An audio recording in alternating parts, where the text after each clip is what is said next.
What's up, everybody? Welcome back to the Parker Byrd Show here in the Legless Lounge.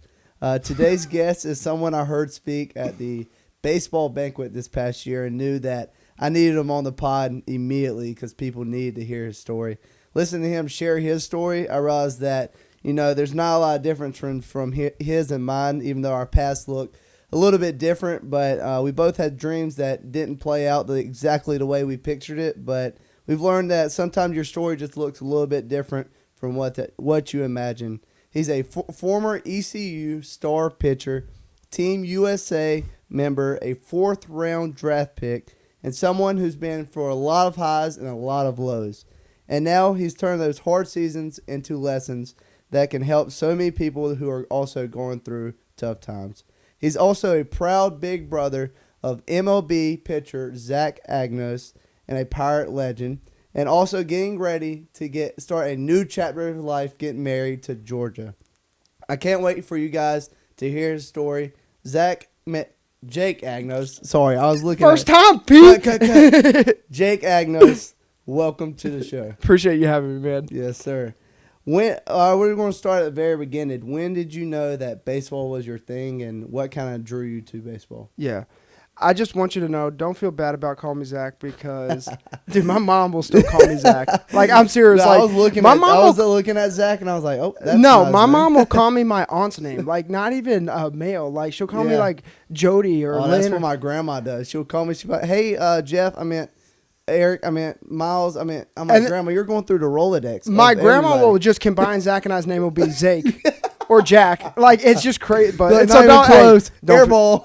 The amount of times, don't feel bad. But what got me into the game was, we grew up around it. Like, my mom's side of the family had baseball in her blood, and my dad's side of the family had soccer.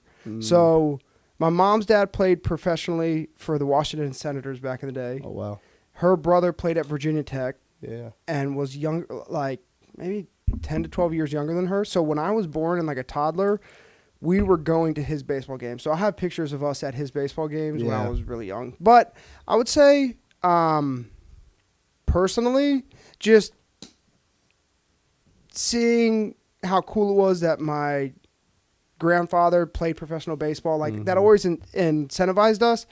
And it started with my older brother, but it really started with my dad. My dad had the soccer background, played at the Citadel. His dad played at NC State soccer. So like, growing up, we played multi-sports, and like my dad had the soccer background, but something I said at the banquet, and I've said to parents before, is like, these parents that individualize these kids with these sports so early are really doing them a disservice. And so my dad was smart enough to let us play the sports, and then the ones we fell in love with were the ones we pursued, and for all the boys it just happened to be baseball. And so I'm sure it wasn't easy. Like, he didn't know anything about baseball. He never played, but he made it his goal to learn it, coach us, be there with us, and be our number one supporter. So that was like big for me, was like having supportive parents on whatever we did. Whenever we stepped away from soccer or basketball, wasn't that hard for me. I got cut from middle school all 3 years. Too, but like, it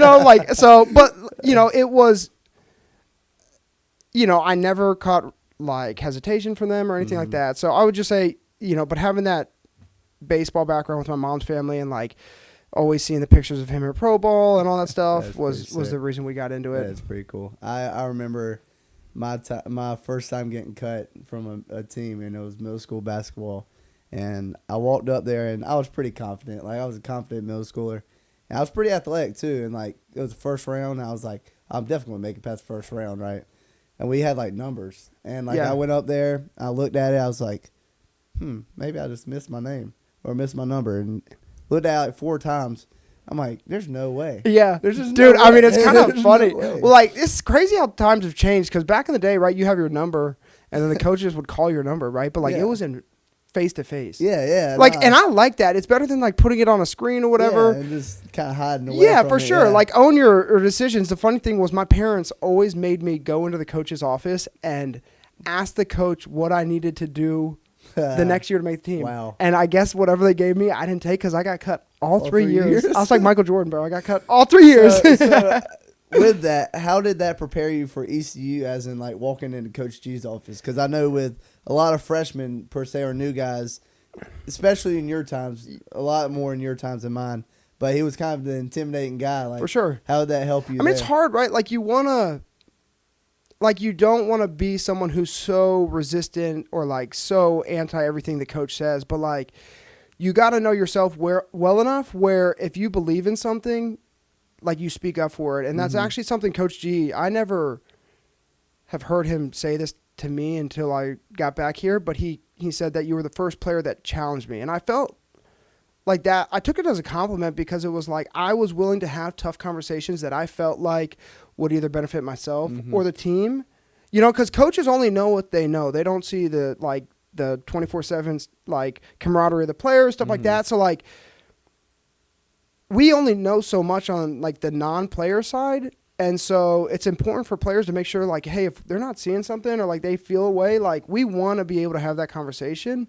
And so, I think that's really something that people now more than ever, especially with like social media, screens and all that, like it's so easy to sit behind a screen and say something and have no emotions connected with it. But like having that face to face, it might not be a great conversation. Like there were plenty of times Coach G and I went at it, but like I'm pretty sure we both respected each other enough that when we walked out of there and like the tension simmered, like we took the message and all that stuff and went forward. So listen to the message, not the tone. Yeah, sometimes that's hard. I remember him saying that my freshman year, and I was like, you know, I've never really heard that. It's hard. I mean, it's hard, right? I'm an emotional guy and all that stuff, so it's hard sometimes. Like I definitely like let my emotions get the best of me sometimes, but when you believe that someone has the best interest for you, it's a lot easier to get buy-in and you want to be able to have that relationship with players or coaches where you can say what you want and them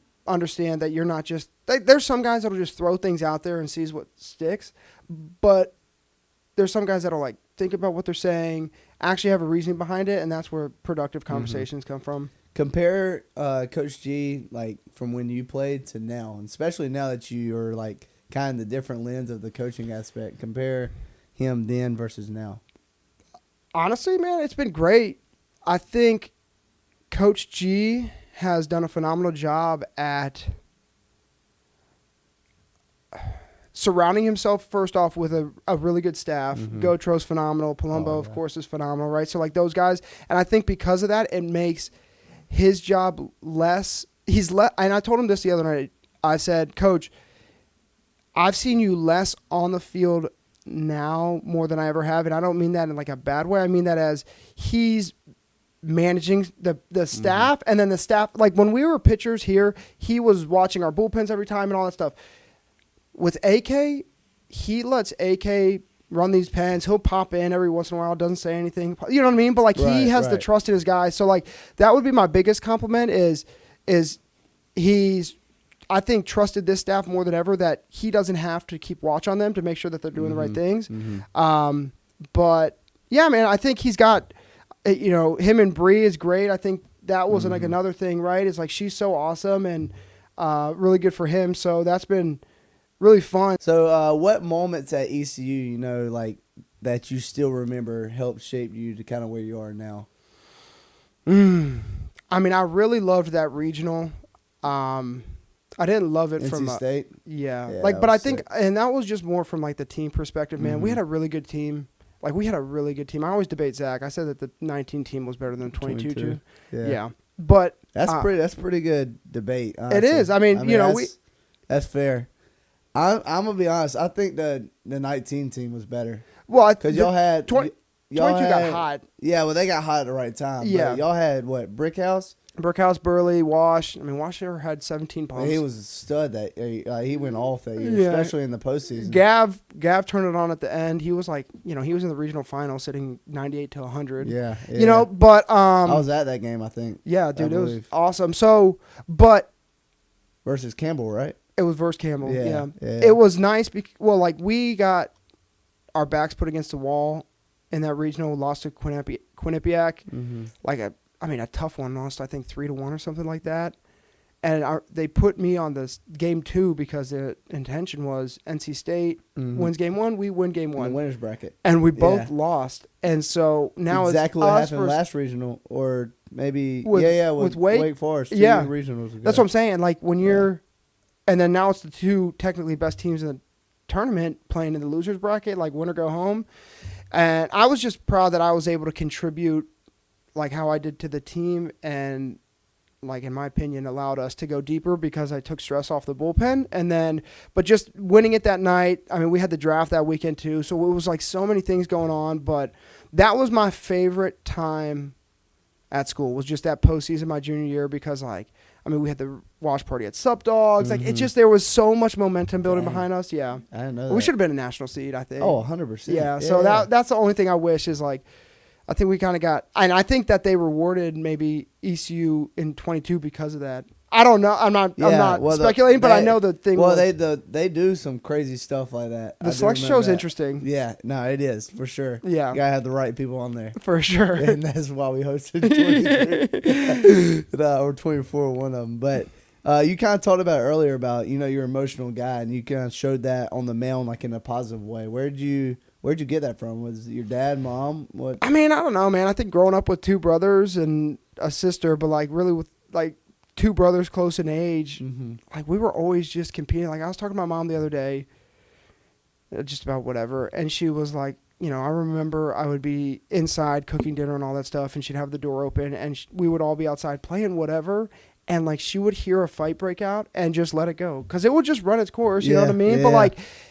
And I think just from that, like me and my older brother John, me and Zach were always competing in literally whatever. And it definitely stems from my family. If you are around my family, we're loud and like emotional. We love hard. We like, it's just kind of who we are. I don't know if it's because we're Greek or whatever, but like it's kind of how I've always grown up and was around. And so it was no different in baseball, Yeah.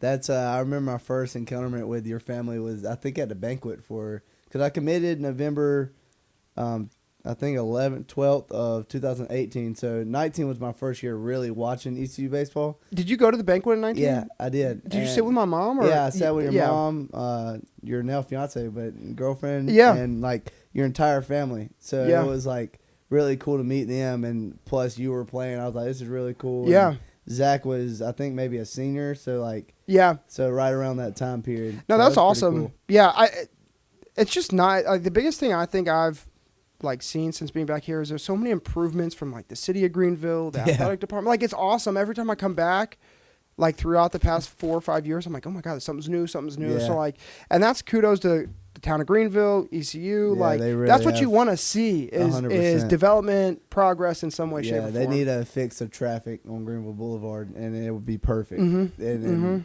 yeah, that's the only downside is because I feel like but you're not used to that Northern Virginia traffic, dude. Bro, that's like going 20 miles in an hour and a half. I'm used to that southeast part of North Carolina where there's like a house, I don't know, like a mile from each other. And there's like no traffic. No, I get it. There's sometimes I get mad on Greenville Boulevard. That's so funny. Hey, everybody, I want to take a quick second and thank today's sponsor, Children Health Services.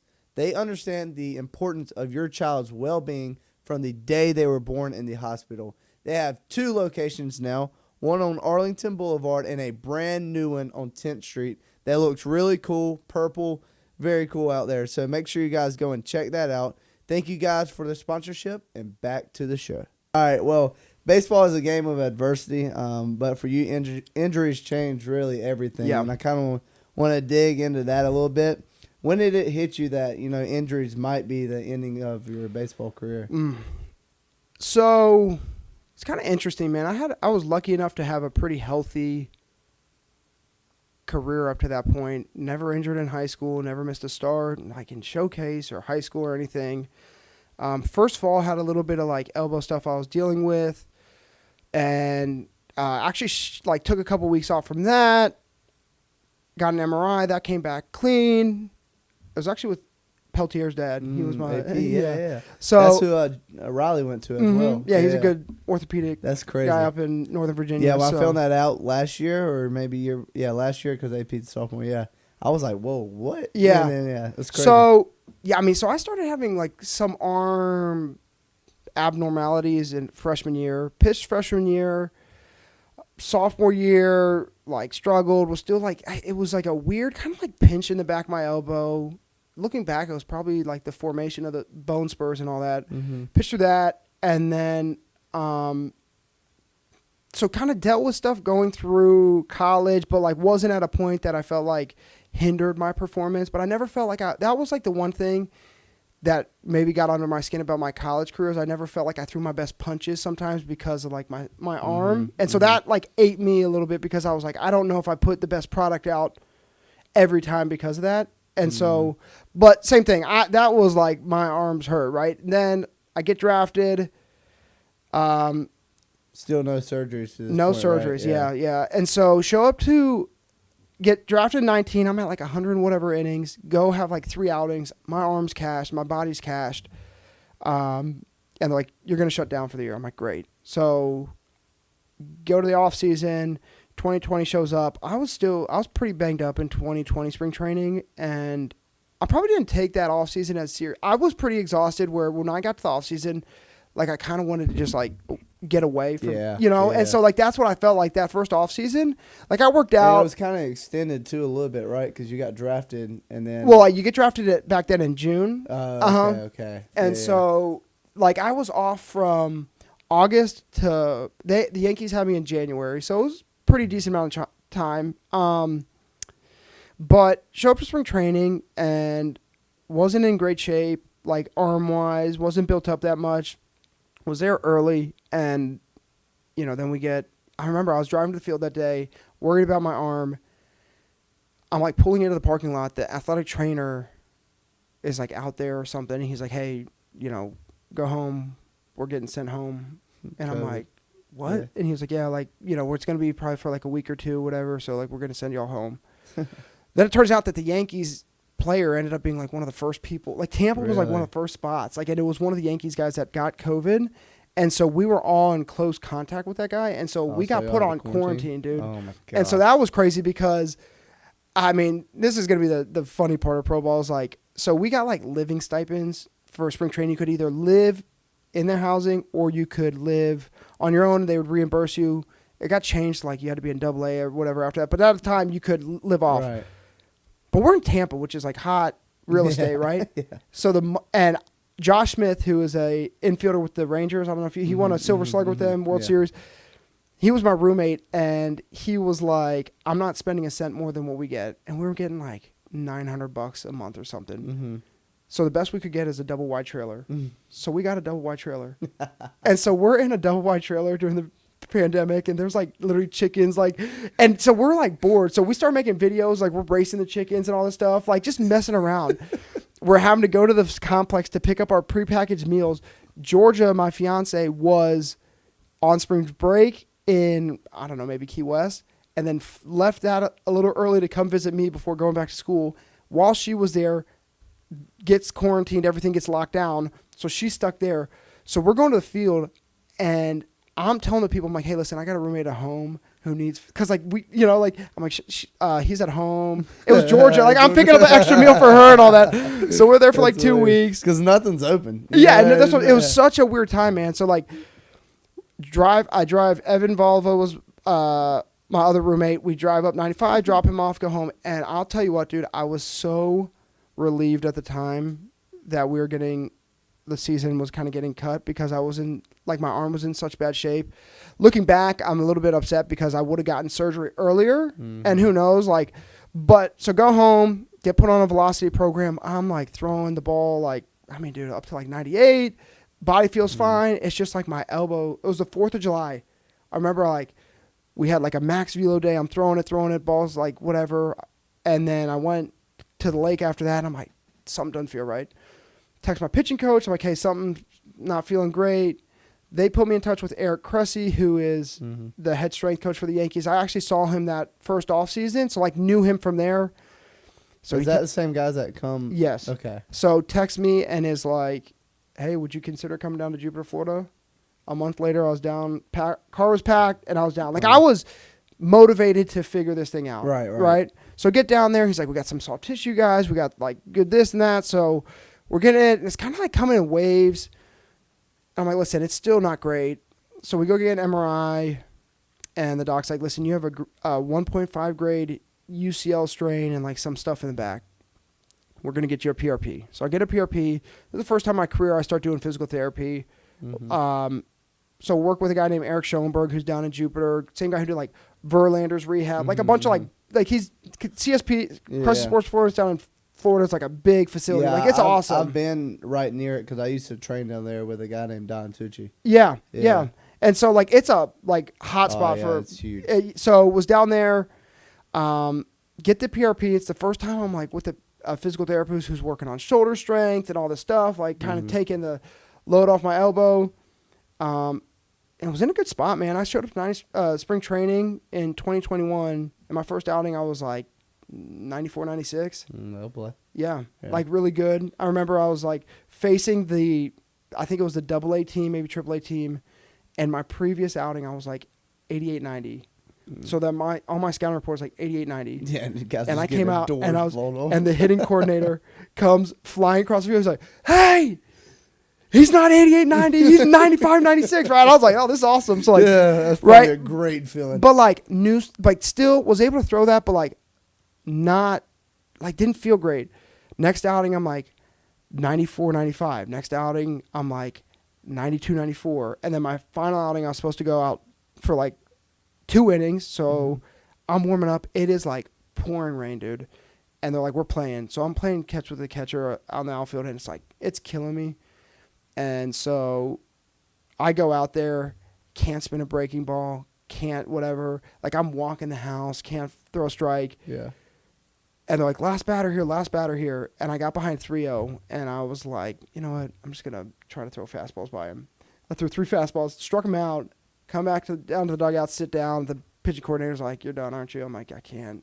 So get imaging done. Ends up I have 2 UCL tears and 2, like there's multiple attachments. So 2 attachments are torn, bone spurs in the back of my elbow, and a flexor strain. So like, all of it. The whole 9 yards. The whole thing. So at that time, we weren't able to get second opinions. Got my agent involved. He calls the Yankees. He's like, listen, we're based out of Dallas. We love Dr. Meister. He's the Rangers doc. Phenomenal doctor. Did Verlanders, all this stuff.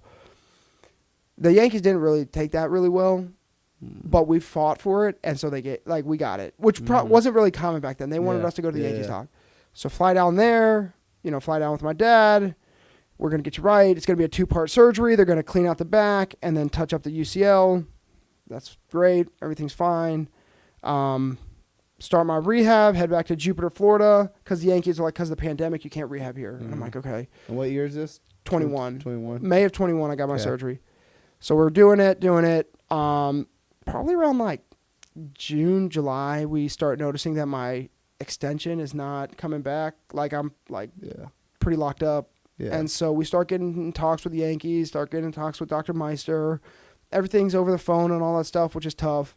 And then get a call in August from my mom that her, my dad, and my brother got COVID. They're sick, and they're fine. Like, they're going to, stick with the protocol and all that stuff. But, like, with the uncertainty of kind of how things were, like, kind of was a little bit nervous about that. So, like, trying to focus on my rehab, but, like, scared about that. And then woke up one morning, and my mom told me that my dad had to go to the hospital the night before because, and he wasn't someone who, like, did that kind of stuff. So, like, he was a bigger guy, but, like, always good vitals, all this stuff. But, like, wasn't someone who would do something like that unless it was, like, bad. And so, like, that, like, was, like, literally terrifying. So I'm, like, freaking out. It's the first time I missed a workout, and I'm not lying, probably 2 years. Like, ever since I got in pro ball, like, so I'm freaking out. I leave the gym early. I can't focus. And I call my dad. He's like, everything's going to be all right. I'm like, I got to come home. No, Jake, we're sick. Mom's sick and all this stuff. Like, just stay down there, do your thing. So I'm staying down there trying to do it. But, like, that was hard. I just bought a house down there. So, like, trying to do all that stuff.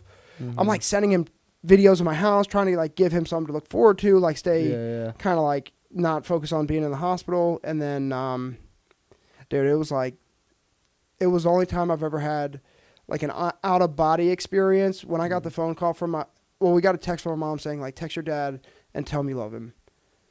And so I did, and he liked it. So I know he saw it, which to me is like one of the most meaningful things. Is like he knew that that last message, but like, call my mom. She's like, hey, he just got put on a ventilator. And at that point, I'm like, well, so I'm literally no flights home from West Palm. I'm Ubering down to Fort Lauderdale, dude. The Uber driver must have thought I was like in the backseat, like crying, like had my sunglasses on.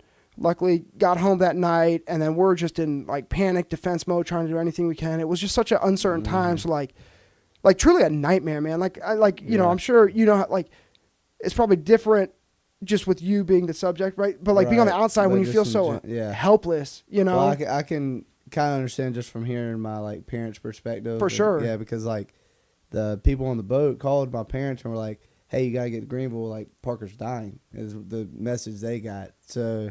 And my parents are both in the medical field, and they heard that I was getting airlifted as well, so they're like hauling up. Yeah, 74. It's terrifying. I mean, it's terrifying, and I can't imagine like as bad as it was being a parent, a kid getting a call about that. I couldn't imagine what it's like being a parent. Like my grandparents, right? Like I just couldn't imagine like that. Like your kid that you're supposed to go before they do, right? So like fly up there. Man, we fought hard for him. Like he fought hard, but like we tried to do everything we could. Like it was, we're calling, we had guys out in Washington doing like trial drugs and like there was just so much uncertainty, right? And so like we're just trying to throw a Hail Mary, man. Yeah, like a Hail Mary. Like we were sending emails. My sister-in-law was sending emails to doctors and stuff with the subject literally Hail Mary. Like we're trying to like find anything we can, right? Yeah. The hospital we were at was pretty like locked down, man. Like we couldn't go in there, like all this stuff. So it was still like that in 22 when I got my accident. Like it was only when I was in ICU, it was only one person a day. It's tough, man. Like that social interaction's important too. Like the touch and all that, right? That was the hardest. It's part. Like babies in the NICU or whatever. They put them on the mother's chest. Like the actual like physical touch, like is So like that was what was upsetting. But so anyway, of course, right? Like worst thing imaginable, we lose my dad, which is like, if anyone knows my family, right? Like such a close-knit family, like devastating, man. And so Zach's still down here. So we got, we're calling him, trying to get him back up there. And it was just G and like the whole family went to the funeral, right? The whole team bust up for the celebration of life, which was like awesome, man. Like, and, but back to the rehab, and we can talk about that later if you want. But like 2 days after his funeral, I'm on a plane to Texas to get my arm figured out. Yeah. Doctor puts his hands on it, like, it's a hot elbow, but like just we're gonna throw in October, see how that reacts. So my arm's like stuck, man. And I start throwing and it's just not good. December. Just throwing from this motion. Literally, like I'm an over the top guy and it was like bent. But like so December, I fly back out there, get imaging. I'm on this operation table. I literally flew out on my dad's first birthday that I wasn't there. Like his first birthday not there. I was like flying out, I think the day after to get surgery. So like just such an emotional time, but fly out there, get the surgery. And it was weird, man. Like you asked, like, when did I know like that it might not be a thing? That still didn't cross my mind. Like if anything with my dad, it was more like, I'm going to get this done, right? Not only for me, but for him. So do that, go back and, cause that's my first time getting surgery, rehab and all that. So I didn't know what to expect. So the second time, like, we're good. I go back to Tampa in 22 and that was just kind of a nightmare, man. Like elbow didn't react well, like didn't do things that looking back necessarily were probably in the best like interest of my arm. I'm sleeping in a brace that's pulling my arm straight. Living conditions are terrible. Like it was just a dude. Trailer? No, I would have taken that double wide any day of the week, man. I swear to God. Like really? Yeah, oh yeah. Like I realized. Is that whenever like Major League Baseball was paying for the houses then, or was that? So no, at that point we had to pay for our own living out, and I was like, listen, we don't make anything, so anything I spend, I'm losing. So we're on team housing. My room didn't get below 80 degrees, bro. Like 80 degrees, and I'm sleeping in this brace. I'm literally like drenched, dude. Like I'll show you a picture. Like it was bad, and so I can't imagine, dude. I gotta have a fan on. That's what I'm saying. It's the one thing I will sleep anywhere in the world as long as it's as long as 68 it's cool. degrees. I swear to God. Like, Yeah, that is a yeah, fact. I yeah. just need AC. I don't care what's going on. If there's AC, I'm fine. Just please. Yeah. And so, like, that was such an up and down year. Fly out in June to Texas to meet with him because my arm was, like, in such a bad spot. I'm, like, 78 in bullpens, extreme pain. Mm-hmm.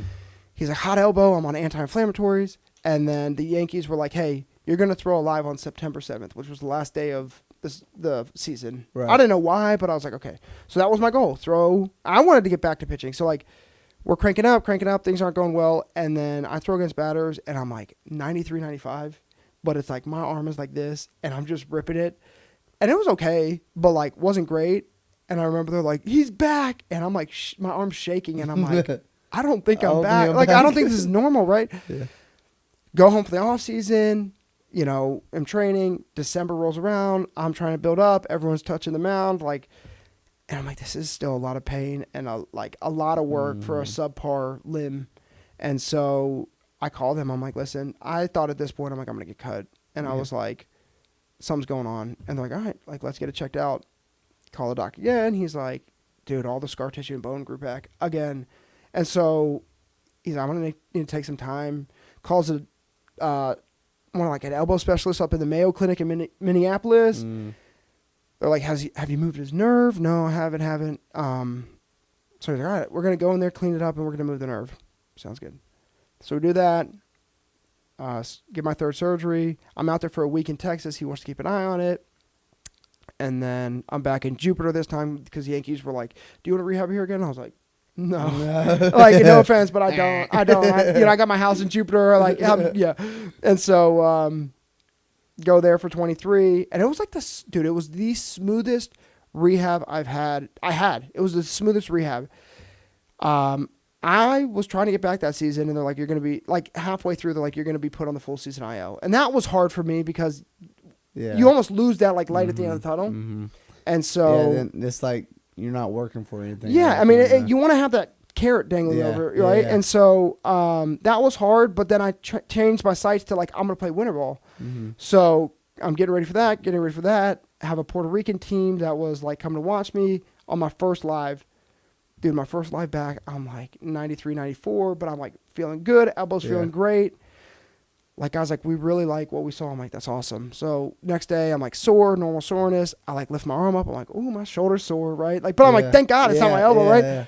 Next day, I'm like, my shoulder's sore. A week later, I'm like, dude, my shoulder's sore. Like, and it was like a deep soreness. And I must have done something just because of the intensity and, like, strained something in my shoulder. Yeah. So, like, it was like 2 weeks of, like, bad. And so now I'm, like, trying to navigate, like, I don't want to play winter ball because I'm not, like, my shoulder's not good, and I don't want that to be something else. So, like, listen, I need to be healthy for the Yankees. Like, that was my goal. Like, and I'm like, so if I need to let this calm down and turn sights to do that. So navigated that, got the shoulder fine, and then just felt like I wasn't, like, I don't know, maybe the shutdown or something, like, my elbow kind of rested and, like, locked up again, and then show up in 24. I kind of got thrown back in the fire. I mean, at that point, I'm an older guy now. I've missed 4 years, like, and so they kind of, like, threw me back in the fire. And I was scratching and clawing, but, like, that was probably the first time I'm like, I don't know, man. Like, I don't know if I think I've just been out of it so much. Like, I don't know if I can get back in. Like, the players are different. Like, I'm not with my group anymore. Like, you kind of see the shift from, like, you're a priority to then, like, if it works out, great. If not, who cares, right? Yeah. And that's the business of baseball, like the business of pro ball. And so, like, same story, 3 outings in, and, like, my last outing, dude, didn't record an out, like, couldn't throw a strike. And, like, I remember getting off the field, and the pitching coach was like, hey, listen, you're out there again. And I just, like, was looking past him. I'm like, this isn't it. And so, it's over. Yeah. And so I just knew at this point, I'm like, I still think I can get it right. Right. But, like, I got to make sure I cover myself before, like, you know, because I don't know what it's like if you get released and all that stuff. So I was like, listen, I'm going to speak up. So I said, listen, guys, like, this kills me to say it, but, like, something's still not right. Mm-hmm. Oh, you're fine. Guys, something's still not right. I woke up one day, dude, and, like, when I say extreme pain to, like, even get, like, if someone, like, blew on my elbow, like, on my hand to push it down, like, and I'm like, what is going on? Like, I don't understand, like, why this is so bad. And so was vocal about it. So they start getting the doctors in the mix. And these doctors are so, I mean, I'm sure, like, they're so big time, dude, and they're so busy. Like, it's hard to get a hold of them. Yeah. So finally get an MRI, and they're like, Jake, I don't know what to tell you, but, like, all the scar tissue and bone grew back for the 4th time, and your UCL started to tear. And I'm like, dude, are you kidding me? Like, how? Yeah. I've thrown 5 innings against hitters in this whole time. Like, how is that enough to tear a UCL? All right. What is the plan? And the Texas doctor, who I love him, even though it didn't, like, work out from a health perspective. Like, the guy went to bat for me and genuinely cared about me, and so I love him. He's like, listen, Jake, I can't operate on you again. I've done it 3 times with no success. We're going to have to pass it off. So he's like, I'm going to get my friend Neil involved, who is Dr. Neil Elitrosh, who's the Dodgers doctor, who did, like, Shohei's elbow. He's done Tom Brady's, knee, Kobe's Achilles. Dude, he's like Doc Hollywood to the max. Like, every sport, every celebrity, all this stuff. He's married to Sylvester Stallone's sister. Oh, wow. Like, the guy's savage. Yeah. And so he passes him off. So I get a call one night, and he's like, Jay, this is Dr. Elitrosh. Listen, we're not going to do 1 surgery. And I'm like, sweet. He's like, we're going to do 2 surgeries. I'm like, what? I'm like, what? I'm like, so this just got, like, I was going in timelines, right? Like, my timeline just got pushed back because your timeline doesn't start until your last surgery happens, right? Your body needs to heal from that surgery. He's like, we're going to go in there, clean it out. We're going to radiate it, give it radiation, and then you're going to come back and get your UCL touched up. All right. I mean, if that's the plan, that's why you're the one that makes like money. That. You're the best of the best. Yeah. You got to trust the best of the best. Yeah. So I'm like, okay. So fly out there with Georgia. They clean it up. I get sent home. Start my sorry. They clean it up. I'm fully anticipating getting radiation, and they're like, we're not going to radiate it. And so as a player, it's hard because you're like, it's hard like when you get told something and they're not, right? Yeah. And, like, we don't want to kill the healthy tissue. And I'm like, I mean, that makes sense, but, like, I need this not to grow back. You know, like, I need this not to lock up again. So he's like, we're going to put you on this medicine. It was like a blood thinning medicine. I was like, I've never heard of it. And she was like, it's going to prevent that stuff. Blood thinners. Yeah, seriously. I'm like, what am I doing? Like, I just am a baseball player. Yeah. So that was in April of 24. And then plan was the rehab. And then in July of 24, I got released by the Yankees after they found out I needed the surgery. That was, like, assumed, but, like, sorry. So I'm on my own. Once you get released, it's, like, on your own. Like, workers' comp you're dealing with. Right. And, like, all that stuff is on your own. So it's hard. Like, I never saw that stuff before. So you're managing that. You're, like, not getting things approved. Like, they're kind of nickel and diming you and all this stuff. And so I'm, like, flying back out there in July to get my 5th surgery.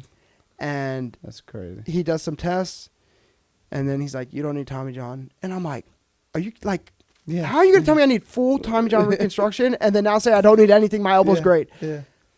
He's like, you have severe arthritis, so you need 3 rounds of hyaluronic acid with PRP, which, dude, those injections were worse than any of my surgeries. Like, the pain of, like, forcing fluid in a small joint, it felt like a grenade was going off. Dude, I got a little cortisone shot in my wrist one time in high school, and I thought I was... Dude, and so it was, like, twice the amount of fluid because they went with my own blood, and then they went with the lubricant. Oh, dude. I remember running around the house just, like, with this big old bump right here because of all the medicine. Welt almost, right? And I'm like, like, I'm literally like screaming. I'm like, like, no, it was like a terrible freak accident. I like tried to jump over a catcher and like I landed like this, and it just kind of jammed it. I couldn't swing a bat. Yeah, like, I was like in so much pain. It was the middle of the season, like it was, I guess 2021. So like it was a shortened high school season, like 16 games.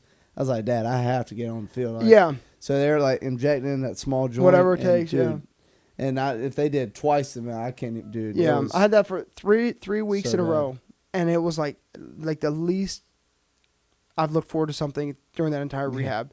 And so get those. I'm rehabbing, man. I'm trying, and it just like it was just so much effort for such a subpar product. Mm-hmm. So spring training comes and goes. Oh, sorry. We have a pro day in January, and I'm like 92, 93 in pro day. It was pouring rain out, like terrible conditions. I'm 92, 93, like one of the hardest throwers that day. Yeah. Like lighted up, guys are fired up, ton of scouts there, and I didn't hear a word. And that was the first time I'm like, like the game's just kind of changed. Like there's less players and all this stuff. So I kept trying for a little bit, and then went and threw at the Astros complex with some like Puerto Rican high school kids. And like we were talking about before, like I started off and then it like within the outing was like shaking, pain. And that was the time I literally was like, I'm done. Like it was not embarrassing, but when you know like what just you're disappointing. but like you know your potential, right. and you just feel like the product you're putting out isn't as good. It's like hard to swallow, especially when you've put in all the. I mean, it was like 4 years of like disciplined hard work. Like getting after it. I was like in shape. I was eating right. I was doing all the things right. Yeah. But I was probably doing all the things too right. Yeah. Like I wasn't socializing well. I was like dealing with my dad passing away. So like, okay, by the books, I was doing everything right, but I was probably so stressed out by it that like it was doing me a disservice. Mm-hmm. It just got too much, man. So I just was like, listen, it's not worth my happiness. Now, if I got back to playing and was pain free, I was like, I know that I would be happy doing that because I loved doing it. But like, it just seems like it's so far fetched at this point. So I decided to move on then. So long answer to a short question. I would, if I had to sum it down to a time though, it was probably when I showed up to spring training in 24 that I was like, man, this seems like I just kind of don't fit in here anymore, which was tough. Yeah. Hey guys, I want to take another second to thank another sponsor, Shimmer Boutique. Shimmer has some of the top-notch brands out there, including Yeti, Pimp Shrimp, Local Boy, and some cool stuff for men and women. So make sure you guys go and check that out. They have 3 in-person locations in Winterville, Greenville, and Jacksonville, and have a brand new online website at shimmerboutiqueonline.com. And the cool thing is, any purchase over $100, you get free shipping. So make sure you guys go and check out the brand new website and the in-person locations. Thank you guys, and back to the show. Well, how did you like navigate all that, like during COVID-19 and your dad passing and poorly? Poorly. I mean, it was hard because, it was hard because I isolated myself and like physically and like conversationally with my friends and stuff, right? Like I was in Florida by myself that whole time, man. Like I was running out. Is for sure, man. I struggled with that because I had roommates. Like I was trying to, I rented out my place to make some money, all that stuff. Like it's hard to be yourself, especially in that situation when you have people you've never met, don't know really well. Like, so literally, man, I would wake up every morning. I would go out. I lived on this river, cry by myself, drink coffee, like just cry by myself. And then I would go to my room. I would cry by like, you know what I mean? Right, but like, and it was hard because I wasn't. Yeah. And I don't know, but I'm such like a people's person. I have to be around somebody all the time. Same thing, man. So like even like this is minor, but I'll like go home from practice and realize both my roommates aren't there, and I'm immediately calling somebody like, for sure. Hey, where you guys at? Like, yeah, same way, man. Ready to hang out? Not that hard to tell. I like talking, talking to people, like enjoy laughing with people, right? Like. It's probably Coach Gowan, like he gets mad at me because I'm like always loud and laughing and all that. That's why you challenged him. So, but man, it just, I don't know. Like after I would take 1,000. I'll take 1,000,000 surgeries. I'll take 1,000,000 rehabs over losing a parent, man. Like over losing anyone, right? Like, and so, but I was trying to focus on my rehab to distract myself from my dad, and then I was trying to. Distract myself from rehab because it was going poorly with, trying to get my nutrition right. So, I was just trying to find the answer, man. Like, and that's what I've talked to, like, Coach Gowan about. Like, I was a stubborn, hard-nosed player, but I became vulnerable with my rehab because I felt like I was no longer immortal. It was like I got broken. Yeah. And I remember literally, like, thanking God that I got surgery because I was like, finally, I'll be able to get healthy. And then another one, and it just slowly kind of deteriorated me. And that was hard because it was like the first time I felt like I'd been defeated. The first time I got defeated was when I felt like when we lost my dad, I was like, man, this is the first time we've lost because we weren't ready for him to go. We didn't want him to go. He didn't want to go. And then my rehab was like another part where I was like, man, like I set my goals to get back and I just could never do that. And that eats at me, like still today, like it's like, especially being around the players, man, like I would love to be back in y'all's shoes. But kind of what's brought me back to Greenville is like, man, I hated baseball. Like I hated the thought of baseball and all that stuff when I decided to move on. But then I was like, do I hate baseball or do I hate rehab? Oh, I hate rehab. I miss baseball. Yeah. I love baseball. I love the camaraderie probably more than I love baseball because I love the competition, but I love the guys, Yeah. And so, man, like that's what I've noticed since just being back is like being around everyone. Like, and I've, Georgia's told Coach Godwin's wife Bree this. I told Coach Godwin this. Like, I'm doing probably the least sexy work I've done in a long time, but I'm way more happy now than I was. Yeah, it just kind of frees you a little bit. Yeah, man, it's just like when you have a bigger, like an outer perspective, like you're working for a bigger purpose, meaning like the team or whatever. Like I was so self-focused on my rehab because like I need to get healthy. What can I do to get me healthy? What do I need to eat? How much do I need to sleep? All that stuff. And so like the stress of not having to play has been a big role, like not relying on my arm, but like seriously, like trying to just serve these guys as best I can has like been really enjoyable. So yeah. Speaking on a positive note, how was Zach's debut? How cool was that for dude? That was the family. That was really cool. It was chaotic as usual. I actually was up in Virginia from Florida because my mom's dad, who ended up passing away in end of May, early June, he was deteriorating, and so I wanted to go spend the last Easter with him. So I fly up to Virginia, and we're like, spending time with him, and I'm in the urgent care with my aunt because she sliced her finger open. Then we go get dinner with everyone. My mom's still at her parents' house and all that stuff. And then Zach FaceTimes us all, and he's like, hey, guys, y'all need to book a flight to Denver. And so, like, everyone's, like, freaking out, man. And we're probably like, in the most chaos. I mean, seriously, it's like a cartoon. Like, everyone's, like, running in different directions and all that stuff. So we drive. Was your grandpa in hospice at this point, too? Yeah, he was in hospice. And so this is the one that played baseball. Yeah. So I know it was special not only to Zach, but to my entire family that he was able to, I don't know if he understood them, but, like, the fact that Zach could say those words to him was really impactful, like, really meaningful. Yeah. I think to our family.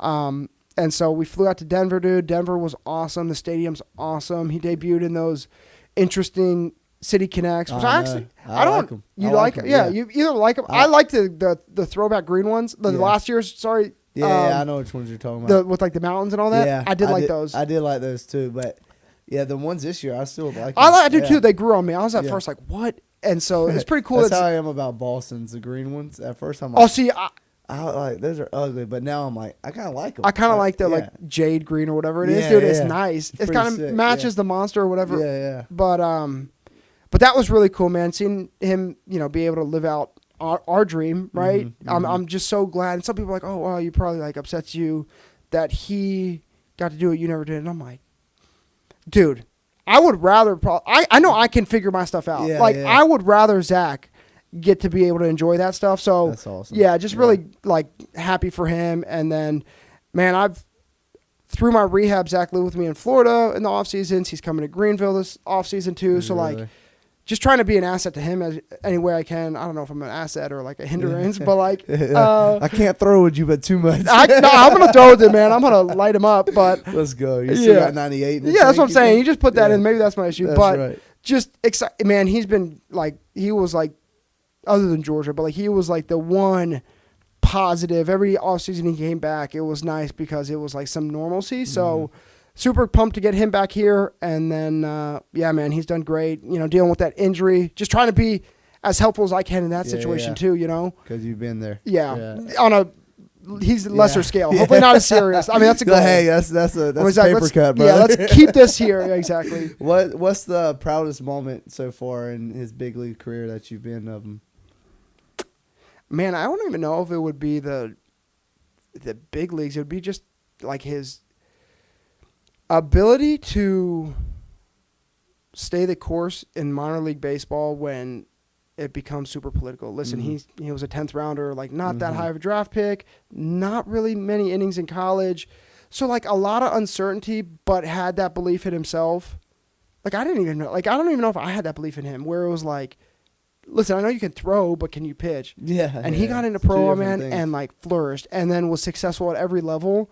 And like was times where he was frustrated he wasn't getting moved up. Well, yeah, because it was like he was in triple or double A, and it's like, dude, his numbers were. I know he was in like high A, and he's like looking to get whatever, and then he's thinking he's gonna break with AAA and then breaks with AA.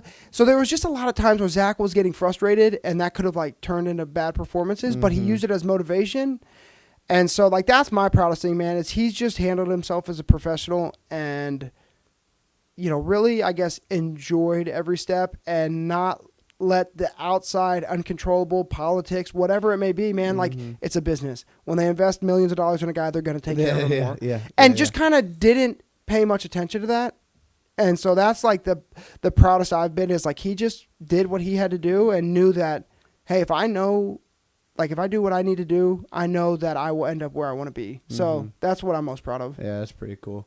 What would you say to the player out there that is facing that career injury, that doesn't really know what to do next in life?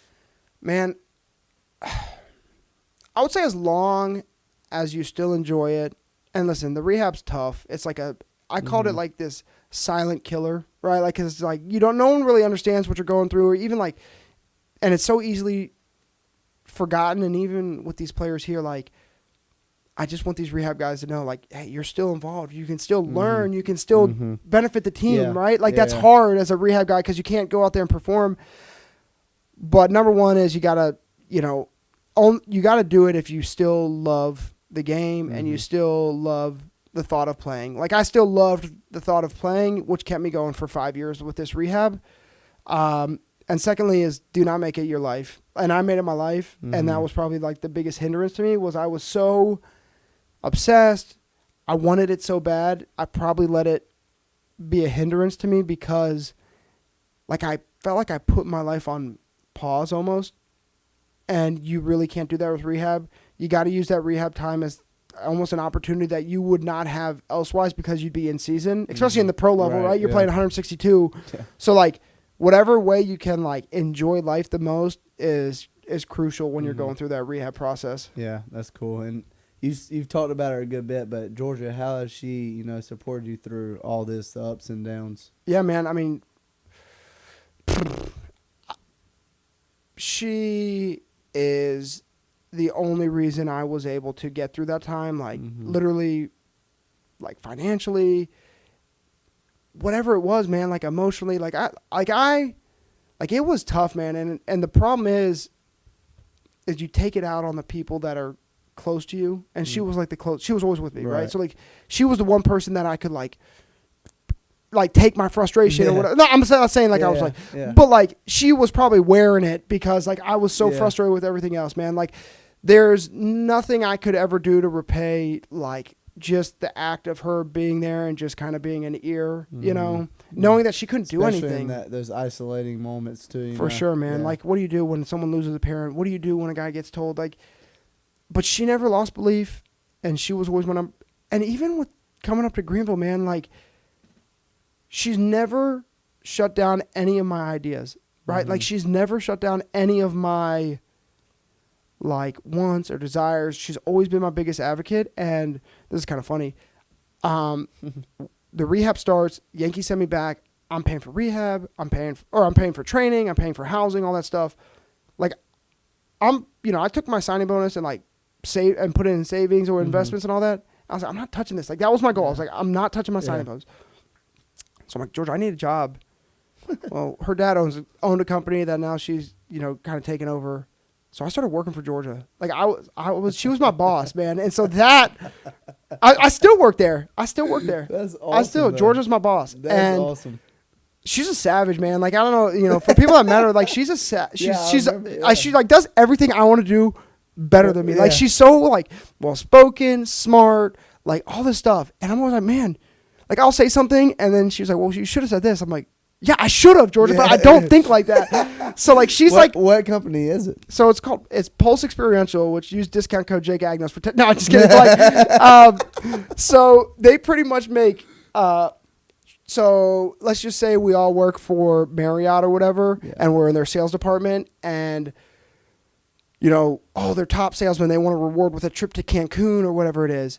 Well, they've taken that concept and individualized it. So now like companies will be like, hey, we have 15 executives that get like $15,000-$20,000 packages. It can be as small as a 1-day rental car. It can be like a 2-week safari trip. They have thousands of packages, and so pretty much you individualize it, and then you get up to 2 years to go on it. So like before, people would only be able to go that one time. If they missed it, sorry about it. Yeah. Like you have 2 years, so you can go where you want. So it's just it's a travel incentive company, but their packages range from like the Masters to like Australia, Mexico, Europe, Africa. Hey, yeah. We went to Greece. She made a package out. Like, it's just really cool experience. Literally anything. So it's a really cool company, and it's like a great way to incentivize employees. And hopefully I'll get like a little raise because of this. Yeah, but right. it's cool. Pay my guy. My job is literally to send people on cool trips, which is cool. Yeah, people love it. So where do you see yourself in 5 years? Like personally, like professionally. The reason I'm here is I want to be a coach. Yeah. And like I back to what I was saying. Like I got done with the rehab, and I was like, I want to move on. And so George's like, you can take this company over with me. Like, we can take this over. And like, yeah. I'm like, all right, that sounds good. Travel the world, spend time in Georgia, all this stuff. I did for a week, and I'm like, I'm out. I cannot do this, man. Yeah. I can't sit still. I can't be at a desk. Like, it's just not who I am. I'm like, Georgia, this is you, and you're great at it, and it excites you, and you love it, but it's not me. It's not like what makes me me. Mm-hmm. And so that's when I texted Coach. I'm like, listen, do you have anything? I'd love to come over, like be up and help the baseball team. And so, I mean, I got this in this position because I want to be a coach. I want to be a college coach because I think you players, collegiate players, are in this time frame where they're leaving their nest for the first time, right? They're on their own for the first time. And as a college coach, I feel like you have the ability to put them on a trajectory, whether that's in baseball or life, that sets them up for a lot of success. So it's 100%. It's a more personal than professional baseball, where you're just trying to develop. You've seen both sides of it too, for sure. And I can only imagine how businessy it kind of is.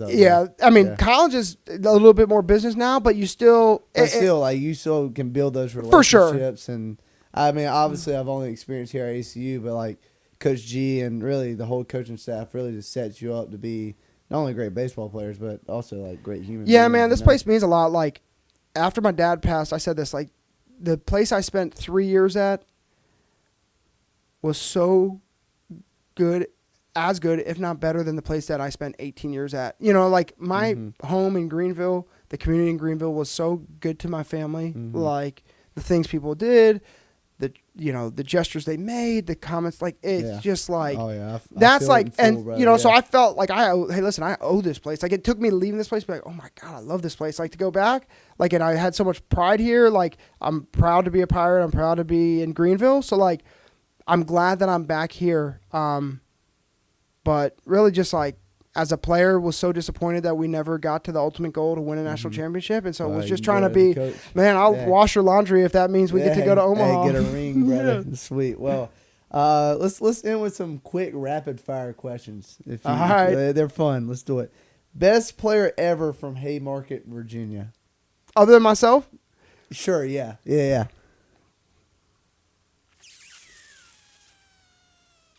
I'm not making... I feel like there's a player every single year. Yeah, Zach, probably. Yeah. Probably Zach. Yeah, I agree. I think I'm trying to think like football, basketball, like it'd have to be baseball, so probably Zach. Yeah. Yep. Sup Dogs or Cubbies?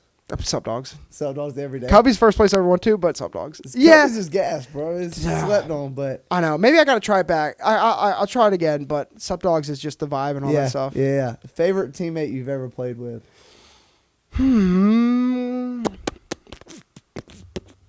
I mean, might be Brian Packard, but that's like, he was my favorite teammate because he was my like roommate, and we were just like this yin and yang. I can only imagine that. Like we're actually complete opposites, and I think that makes it so like. But like the reason I say like the best teammate I ever had is because, well, he was first off nasty, but like the memories I made in college, my favorite memories involve him.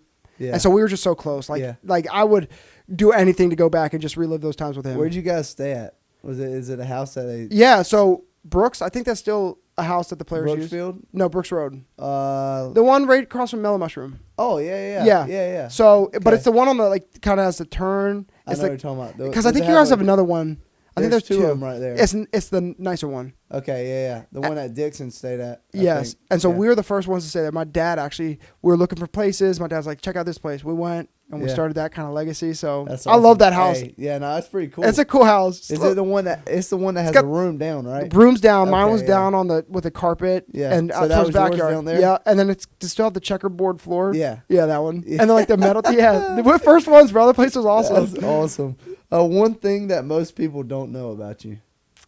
Oh, I would say, even though I talk a lot, my memory's really good. Mm-hmm. Like, I will say things that people are like, how do you know that? Like, I listen. People might think Yeah. like, oh, he doesn't listen. Yeah. Like, I listen. Yeah. And, That's funny.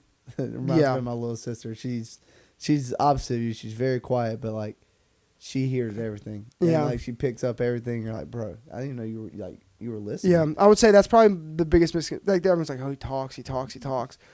And if I'm not talking, I am listening, and it's actually like sticking too. So I do That's listen. awesome. What's one hobby outside of baseball that you have? Man, I loved golf, man. I really got into golf a lot during the pandemic, and then was down at Jupiter, which was the capital of golf. I mean, seriously, I was Yeah. so pumped, and with Yeah. my elbow couldn't. I Yes. golfed like 3 times. Dang. Yeah, That one sucks. like literally it was like every time I found out I needed a surgery, I went and played golf because I was like, can't hurt my elbow more. Yeah, It's like, let's go and swing so want to get back into that. Oh, I guess that's something I can drive a ball like probably. I mean, it's not probably well over the PGA average. Heck I mean, yeah. I like 340.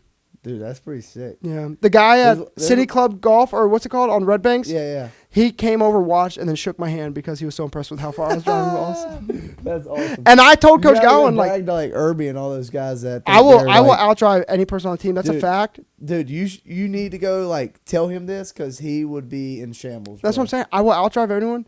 And the guy literally shook my hand That's and was awesome. like, that was incredible what I saw. And I told Coach Gowan, I'm like, I should have hit here, dude. Like, you never Yeah.